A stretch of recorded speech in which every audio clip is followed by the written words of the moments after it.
Bonjour à toutes et tous. Le premier quart de ce siècle touche à sa fin, et je me suis dit que ce serait l'occasion de faire un petit bilan sur les modes de transport, sur leurs coûts, sur leur impact dans nos vies.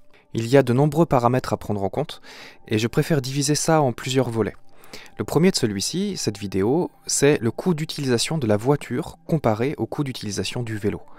Car le budget d'une voiture sur un ménage est souvent surévalué par les gens qui n'aiment pas la voiture, et sous-évalué par les gens qui l'utilisent. Par ailleurs, les défenseurs du vélo, à contrario, ont souvent tendance à minimiser le coût d'utilisation du vélo. J'aimerais donc tenter de traiter ce sujet sérieusement et utiliser autant de sources que possible pour les données chiffrées, afin de comparer ces deux modes de transport sans parti pris préalable. Et d'ailleurs, vous aurez évidemment toutes les sources en description. Alors c'est parti, on va commencer avec le coût d'utilisation des voitures, et notamment d'une voiture thermique pour commencer. On va essayer de connaître les valeurs moyennes concernant le prix d'achat neuf, le prix d'achat en occasion, le coût du carburant annuel, le coût de l'assurance, le coût d'entretien et le coût en moyenne des péages autoroutiers. Le prix d'achat moyen d'une voiture est de 25 000 € pour une voiture neuve en 2020, mais les prix ont explosé ces dernières années pour atteindre un prix moyen neuf de 35 118 €, en raison de pénuries, de tensions mondiales, etc. Pour les véhicules d'occasion, on peut trouver des voitures à un peu tous les prix en fonction de l'état et de l'âge du véhicule, mais il apparaît que l'âge moyen des véhicules mis en vente aujourd'hui augmente. Ils ont en moyenne 9 ans en 2023. Les données de la centrale indiquent que les voitures d'occasion sont vendues en moyenne entre 7 500 et 30 000 € selon l'âge du véhicule. Je vais donc garder la valeur de cet âge moyen, donc 11 000 € pour les véhicules. Le coût en carburant dépend bien évidemment du nombre de kilomètres parcourus, mais on peut se faire une idée en prenant là aussi des valeurs moyennes. Nous savons le nombre de kilomètres moyens parcourus par les automobilistes français chaque année, 11 755 km. Nous avons aussi la consommation moyenne des véhicules pour 100 km, c'est-à-dire 6 litres 35. Et nous avons aussi le prix moyen du carburant à la pompe en 2023 de 1,80 € par litre. Tarif qui est quasiment identique entre essence et diesel d'ailleurs. Cela représente donc un coût annuel pour l'automobiliste français de 1 343 € en carburant. L'assurance des véhicules est estimée entre 530 et 770 € annuels. Je vous propose de prendre la moyenne entre les deux, c'est-à-dire 650 €. Le coût d'entretien et de réparation est assez difficile à estimer et ça dépend beaucoup de l'utilisation du véhicule et de son âge. Une étude de l'Automobile Club Association donne un coût annuel de 900 à 1000 € en 2019. La DTEC, un bureau d'études des déplacements, indique quant à lui 984 € en 2022. J'ai pour ma part l'impression que ces deux montants sont peut-être un peu surévalués. Je crois en être pour ma part à environ 700 € annuels en moyenne, mais il se peut que, comme beaucoup, je sous-estime le coût réel de l'entretien de ma voiture. Bien entendu, ça dépend de beaucoup de facteurs, et ça dépend beaucoup des situations. Donc je vous propose là encore de prendre la moyenne entre les trois valeurs, c'est-à-dire 878 €. Si le péage n'est pas une obligation, le budget annuel moyen de l'automobiliste français semble être de 186 €. Concernant le stationnement à Bourges, il existe des places gratuites partout autour du centre-ville, mais si vous optez pour un stationnement payant, pour les non-résidents ça fait 11 € la journée en voirie, ou 58 € par mois pour le parking cœur de ville, soit près de 700 € annuels. Pour les résidents c'est 26 € par mois, et donc 312 € annuels. Je ne compte pas ce poste de dépense qui est particulièrement variable selon les usagers. Donc d'après tous ces chiffres, le coût annuel de possession et d'utilisation d'une voiture, en utilisation donc moyenne, en dehors du prix d'achat, peut donc être estimé à 3 057 €. J'attire votre attention sur le fait que d'autres personnes ont bien entendu déjà effectué et proposé ce même type de calcul. En voici deux. Dans un document intitulé « Le budget de l'automobiliste », publié par la vénérable Automobile Club Association, ou Mobilité Club aujourd'hui, qui est une association de défense des automobilistes, qu'on ne peut donc pas taxer d'être anti-voiture, il dévoilait en 2020 un budget allant de 5 000 à près de 10 000 € annuels pour différentes catégories de véhicules. Cette association cherche aussi par ce document à dénoncer les taxes sur les véhicules qu'ils estiment bien trop élevées. Un autre acteur, l'ADTEC, qui est un bureau d'études pour les déplacements, indique pour sa part 3 763 € pour l'utilisation d'une voiture à l'année. Attention, ces budgets sont aussi élevés car, contrairement à mes estimations, ils prennent aussi en compte le coût d'achat lissé sur les années d'utilisation que l'on peut voir soit comme le crédit d'achat de la voiture, soit les économies à réaliser pour prévoir son remplacement en fin de vie, ou bien comme un calcul de la perte de valeur du véhicule à la revente. Mais je vous propose de garder uniquement le coût de fonctionnement et d'entretien, sans prendre en compte la perte de valeur du véhicule pour la suite de ce panorama. Prenons maintenant le cas d'une voiture électrique. Le prix d'achat moyen neuf des voitures électriques est d'environ 35 000 € pour une citadine. Il existe par ailleurs des voitures dites quadricycles électriques comme la Citroën Ami ou la Renault Twizy qui sont vendues aux alentours de 7 000 € ou parfois un petit peu moins et qui peuvent suffire pour un usage personnel urbain sur de moyennes distances. Concernant le marché de l'occasion, je n'ai pas beaucoup de sources. La centrale indique que les véhicules électriques seraient vendus en moyenne 11 à 12 000 € plus cher que les véhicules thermiques de même catégorie, mais les valeurs moyennes ne sont pas données réellement. Donc si l'on prend le véhicule star, la Renault Zoé, dans les annonces de véhicules d'occasion dans les petites citadines, les annonces sur la centrale proposent des prix à partir de 4 500 sur une Zoé de 2015, et ça peut grimper à 14 000 € pour le même type de véhicule mis en circulation en 2022. Mais ce véhicule n'est pas nécessairement représentatif de tout le marché de l'occasion, bien entendu, aussi je vous propose de mettre globalement le même tarif que pour les voitures thermiques, 11 000 €. Concernant le carburant, cela représente le coût annuel en énergie et donc d'électricité. Le prix du kilowattheure aujourd'hui est de 25,16 centimes, le kilowattheure donc, et si on prend une consommation de 17 kWh au 100 km, ce qui semble être une consommation à peu près moyenne des véhicules électriques et peut-être un petit peu plus forte sur autoroute, cela représente une facture annuelle d'environ 500 € d'électricité, si on ne charge que depuis son domicile au tarif réglementé. Ça peut rapidement augmenter évidemment ce tarif si on fait des recharges sur une borne rapide publique et surtout sur autoroute où les tarifs peuvent être beaucoup plus chers. L'assurance d'une voiture électrique est sensiblement la même qu'une voiture thermique, entre 500 et 750 € par an en fonction de la couverture choisie. Je vous propose donc de mettre 650 €.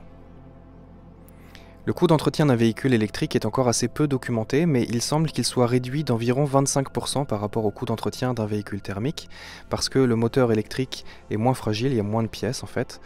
On a aussi un freinage régénératif qui préserve les plaquettes de frein, et bien évidemment on n'a pas de vidange ni de courroie de distribution à faire. On va donc compter 450 € par an. Nous allons par ailleurs garder le même chiffre en fait de 186 € pour les péages autoroutiers. Pour le stationnement, même chose, je ne le prends pas en compte dans le budget, étant extrêmement variable selon les situations. Sans compter le coût d'achat, le budget pour un véhicule électrique utilisé dans les mêmes conditions que la voiture thermique représente donc environ 1 786 € par an, sans compter la perte de valeur du véhicule. Nous allons maintenant pouvoir passer au vélo et on va commencer par le vélo classique, c'est-à-dire le vélo musculaire.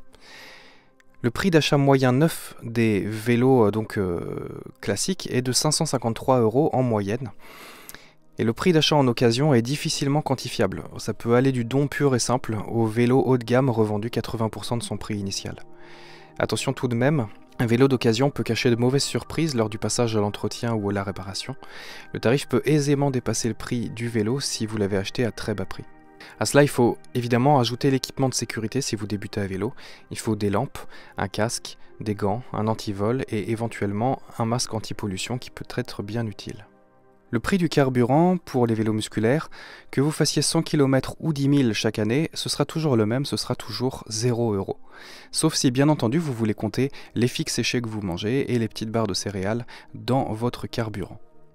Pour l'entretien, d'expérience, il faut compter 100 à 200 € annuels pour des petites réparations du type changement de pneus, des patins et câbles de frein, remplacement de la transmission, de la chaîne, des pignons, du pédalier. Tout cela ne se change pas systématiquement à chaque année, mais les pièces s'usent au fur et à mesure des kilomètres et il faudra les changer de temps en temps, surtout si vous faites plus de 3000 km par an. Concernant l'assurance, il n'y a pas d'assurance obligatoire. Vous pouvez opter pour une assurance qui vous couvrira en cas de vol ou de casse et qui coûtera entre 90 et 415 € par an en fonction du prix d'achat de votre vélo et de la garantie souscrite. Je ne le compte pas dans les frais parce que ça me semble très peu répandu chez les cyclistes.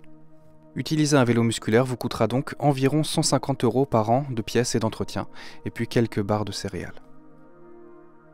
Concernant le vélo électrique, le vélo à assistance électrique, le prix d'achat neuf d'un vélo électrique est en moyenne de 1 967 €.